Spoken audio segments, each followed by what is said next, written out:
Good morning friends. तो friends, अब हम लोग कैपिटल स्ट्रक्चर की इस प्रॉब्लम को करते हैं। चलिए पढ़ते हैं। 1/3 of the total market value of Sangmani limited consist of loan stock which has a cost of 10%.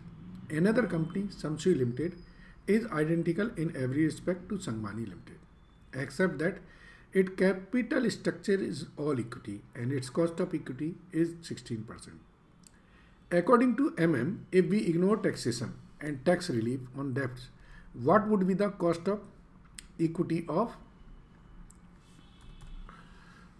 संगमानी limited? चलिए फ्रेंड्स, तो अब आप समझ गए हैं, इसको करते हैं।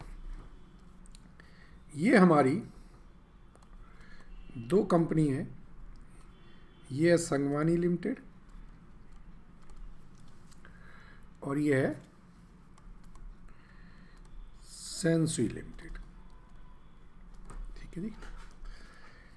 के ई इसका नहीं दिया है, इसका है 16% एंड के डी इसका है कितना, 10% और इसमें एप्लीकेबल ही नहीं है। यहाँ पर 100% इक्विटी है, इसमें 2/3 इक्विटी है और 1/3 आपकी डेट्स है। सो हम लिखेंगे we know from approach without tax value of levered firm is equal to value of unlevered firm. ठीक है जी। value of levered firm is equal to value of unlevered firm. So that is KO of levered firm is equal to KE of unlevered firm.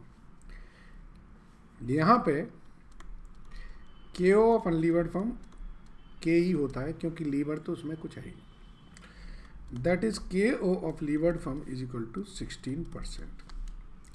अब के O of levered firm कैसे निकलता है, K D into D upon S plus D plus K E into S upon S plus D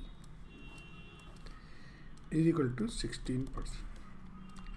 10% into 1/3 plus KE into 2/3 is equal to 16% KEL. ठीक है। सो KEL solve करने पे निकलेगा ये 19%। ठीक है, समझ आया? चूँकि जो अनलीवर्ड फर्म है उसमें के ई ही के ओ होगा क्योंकि उसमें डेट तो है नहीं। तो ये कॉन्सेप्ट से हम ये कर पाए। आई होप समझ में आया आपको।